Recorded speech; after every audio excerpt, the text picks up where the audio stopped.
Virendra Pandey, department of education, Veer Kunwar Singh university Arrah. पिछली कक्षा में हम लोगों ने अभिप्रेरणा के अंतर्गत बहुत सारी बिंदुओं को अध्ययन किया। अभिप्रेरणा क्या है, अभिप्रेरणा की विशेषताएं क्या है, प्रेरणा का संप्रत्यय क्या है, प्रेरणा की मान्यताएं क्या है और बालक को कैसे अभिप्रेरित किया जा सकता है। एक शिक्षक अपने विद्यार्थियों को कैसे अभिप्रेरित कर सकता है। हमने बहुत सारे इंपॉर्टेंट बिंदुओं को कल चर्चा किया। जैसे कि हमने कल इस पर फोकस किया कि जो हम उपदेश देते हैं उससे ज़्यादा प्रभावी यदि हम उसे अपने आचरण में उतार कर फिर उपदेश देते हैं तो वह ज़्यादा कारगर होता है। क्योंकि शिक्षक जो कुछ भी करता है उससे छात्र को अपने बारे में सोचने का, उसे करने का, उसे उतारने का मन प्रबल होता है। और ये भी हमने बताया कि केवल विषय वस्तु पर ही नहीं फोकस करना अच्छा होता है एक शिक्षक को, बल्कि विषय वस्तु के महत्व एवं उसमें निहितार्थ सब पर फोकस करना होता है। और केवल हम ही बलात् या जबरदस्ती अपने विचारों को विद्यार्थियों पर ला दें, ऐसा बात शिक्षक में नहीं होना चाहिए। शिक्षक को तो अपना विचार व्यक्त करना ही है, हमें विद्यार्थियों के विचारों को भी सुनना चाहिए। कक्षा का रूप प्रजातांत्रिक हो कि विद्यार्थी भी अपना मत व्यक्त कर सके, विद्यार्थी भी अपना प्रश्न पूछ सके, विद्यार्थी भी अपना संदेह दूर कर सके, तो उसे भी हमें अधिकार देना चाहिए कि उसे भी आज़ादी हो। कक्षा का स्वरूप खुला हो, खुला वातावरण हो और एक शिक्षक को अपने विद्यार्थियों के साथ स्नेहपूर्ण व्यवहार, आत्मीयतापूर्ण व्यवहार करना चाहिए। ये सब चर्चा हम लोग पिछली क्लास में किए थे। आज हम लोग इस बिंदु पर कुछ फोकस करेंगे कि अभिप्रेरणा के सिद्धांत क्या है। तो अभिप्रेरणा के सिद्धांतों की चर्चा बहुत सारे विद्वानों ने की है और सब ने अभिप्रेरणा के सिद्धांतों का अपना अपना नाम भी दिया है। जैसे मैस्लो का मानवतावादी सिद्धांत, मैस्लोज ह्यूमनिस्टिक थ्योरी, इंपॉर्टेंट, बहुत अच्छा इंपॉर्टेंट है और इंटरेस्टिंग भी है। और भी बहुत लोग दिया है, कार्ल रोजर्स है, उनका अभिव्यक्तित्व का सिद्धांत है। DC मैकनीलैंड है, उनका निष्पत्ति अभिप्रेरणा का सिद्धांत है। सेरिफ का है ये अहंग्रस्तता का सिद्धांत है। सेरिफ एंड कंट्रोल, हाँ, अहंग्रस्तता का सिद्धांत है। हैरी का है, हैरी F हार्लो, उसका है अंतर्भूत अंतर्नोद का सिद्धांत है।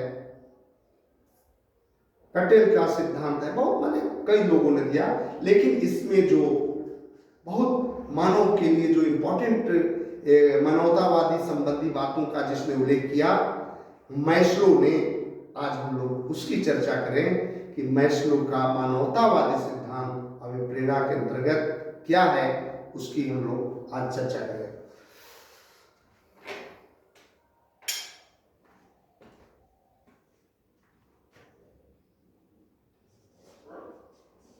अभिप्रेरणा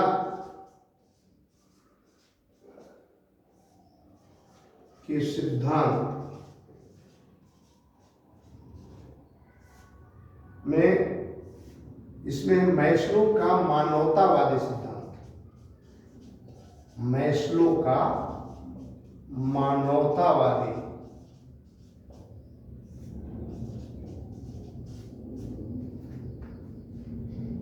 सिद्धांत,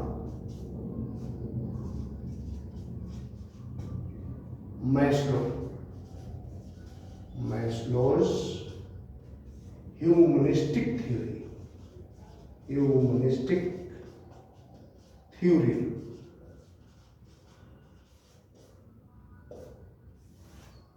ये क्या है, इस पर हम लोग चर्चा करेंगे।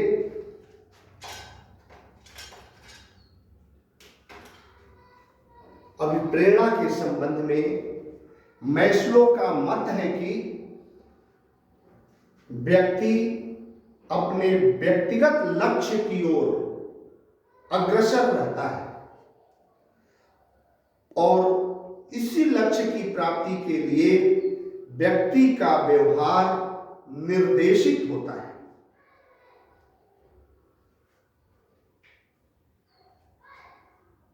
मैस्लो ने यह भी स्वीकार किया कि जो मानव अभिप्रेरक है वह मानव अभिप्रेरक केवल जन्मजात ही नहीं होते, बल्कि उन्हें प्राथमिकता के आधार पर आरोही क्रम में व्यवस्थित किया जा सकता है। मैस्लो ने 5 प्रकार के प्रेरकों को बताया। 5 प्रकार के प्रेरक वे कौन कौन हैं, जो मैं चर्चा कर देता हूं।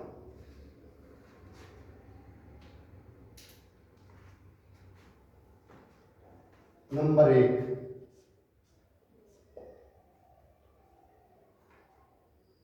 मनोदैहिक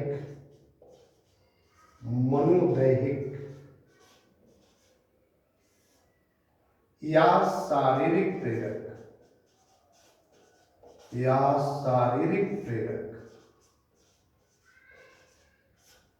पहला है, इंपॉर्टेंट है, मनोदैहिक या शारीरिक प्रेरक। दूसरा है सुरक्षा प्रेरक।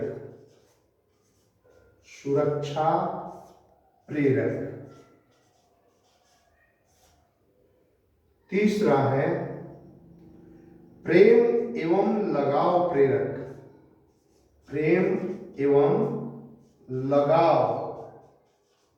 प्रेरक। चौथा है आत्मसम्मान प्रेरक।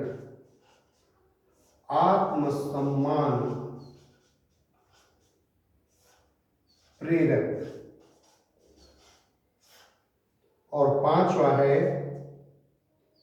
आत्मानुभूति।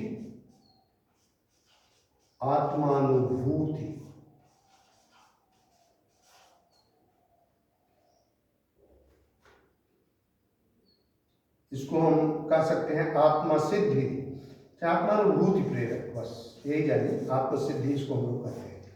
ये 5 प्रकार के प्रेरकों की चर्चा मैस्लो ने अपने अभिप्रेरणा के सिद्धांत में किया है। अब इन 5 सिद्धांतों को हम लोग बहुत आसानी से समझ सकते हैं, बहुत आसानी से। उन्होंने जो पहला अपना प्रेरक बताया, मनोदैहिक या शारीरिक प्रेरक, मतलब साइकोलॉजिकल और फिजिकल मोटिव। इसको क्या बोलेंगे, साइकोलॉजिकल और फिजिकल मोटिव, फर्स्ट। सेकंड, सुरक्षा प्रेरक, सेफ्टी मोटिव। थर्ड, प्रेम एवं लगाव प्रेरक, love and belonging motive, belongingness, लगाव, तो love and belongingness motive. Fourth, आत्मसम्मान प्रेरक, सेल्फ स्टीम मोटिव। और पांचवा है आत्मानुभूति प्रेरक, self actualisation motive.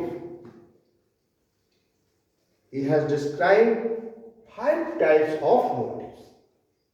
These are seriality, these are in serial, क्रम है, ये क्रम टूटना नहीं चाहिए,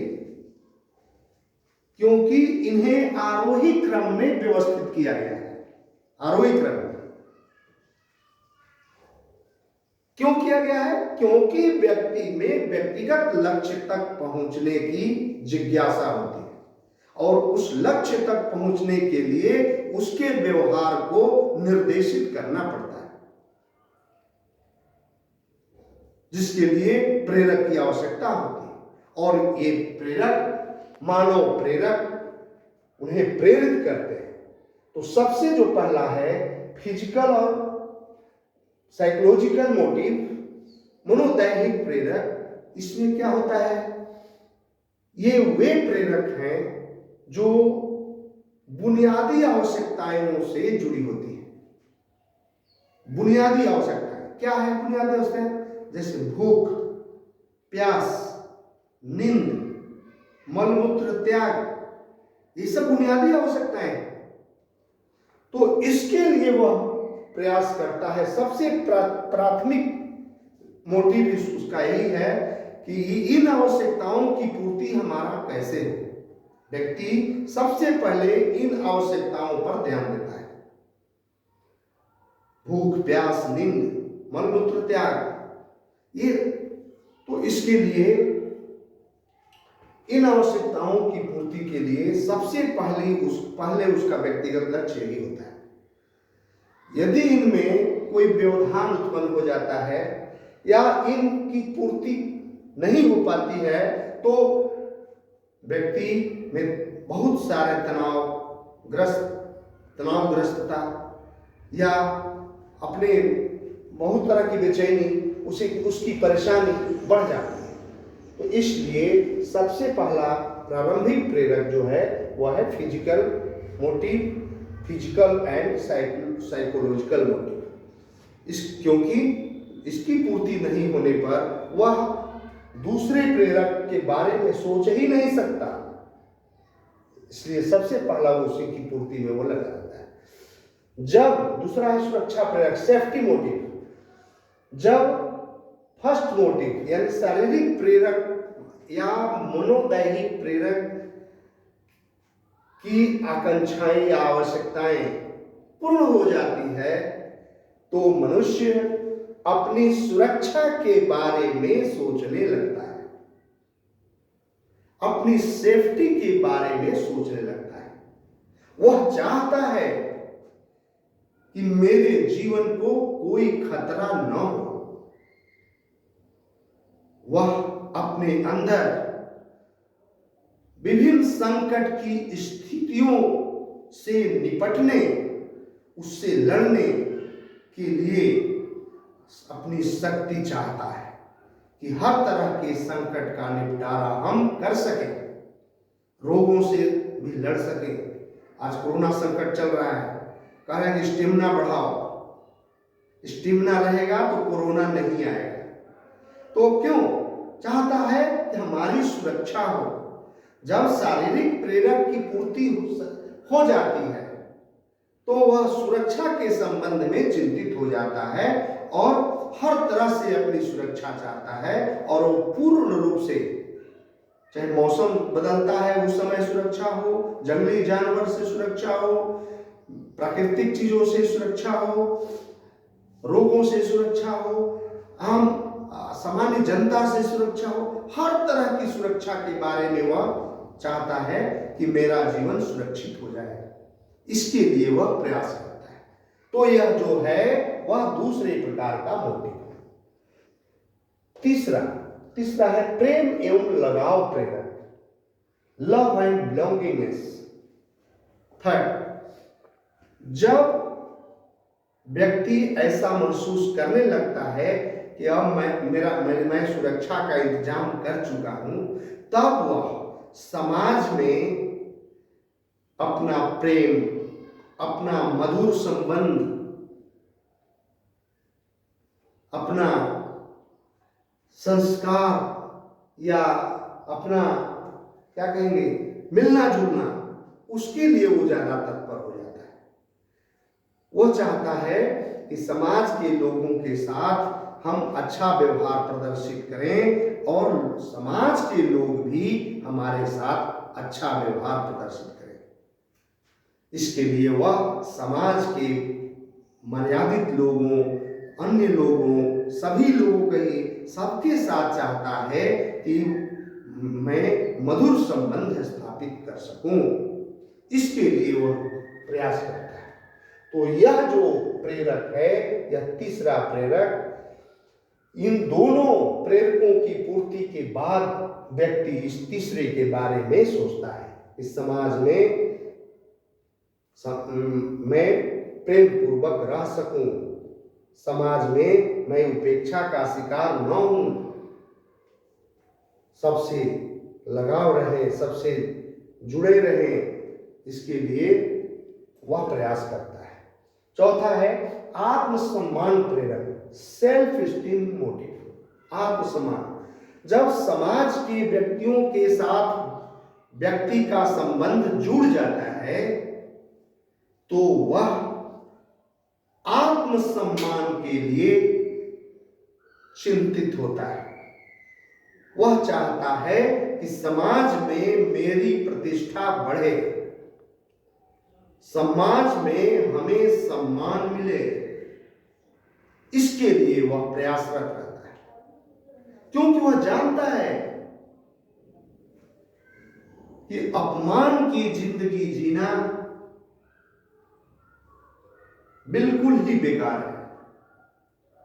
अपमान की जिंदगी वह सहन करना नहीं चाहता, इसलिए वह समाज में अपनी प्रतिष्ठा बढ़ाने के लिए, समाज में सत्कर्मों की ओर गिने जाने के लिए, समाज में प्रतिष्ठा पाने के लिए वह प्रयासरत रहता है। यह चौथा आत्मसम्मान प्रेरक, उच्च स्तरीय प्रेरक है। ये ऊपर के जो हम लोग 3 प्रेरक पढ़े वह निम्न स्तरीय प्रेरक है, और चौथा और पांचवा, ये नीचे वाले जो दोनों प्रेरक हैं ये उच्च स्तरीय प्रेरक है, हायर लेवल मोटिव। तो चौथा में हम लोग पढ़ रहे थे आत्मसम्मान प्रेरक, व्यक्ति समाज में प्रतिष्ठा चाहता है, और पांचवा है आत्मानुभूति प्रेरक, सेल्फ एक्चुअलाइजेशन मोटिव। यह क्या होता है? जब व्यक्ति को, चौथा में यानी आत्मसम्मान, व्यक्ति को समाज में आत्मसम्मान मिलने लगता है, प्रतिष्ठा पाने लगता है, तो व्यक्ति की अंतिम इच्छा एक और होती है। जानते हो क्या होती है?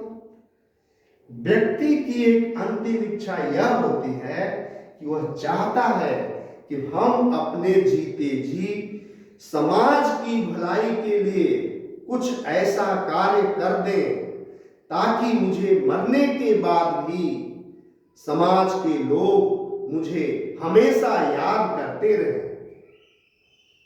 इसके लिए वह प्रयास करता है। बहुत इंपॉर्टेंट है ये पांचवा, हाई लेवल मोटिव है, लास्ट है। मनुष्य का मानव प्रेरक में सबसे अंतिम है आत्मानुभूति, सेल्फ एक्चुअलाइजेशन।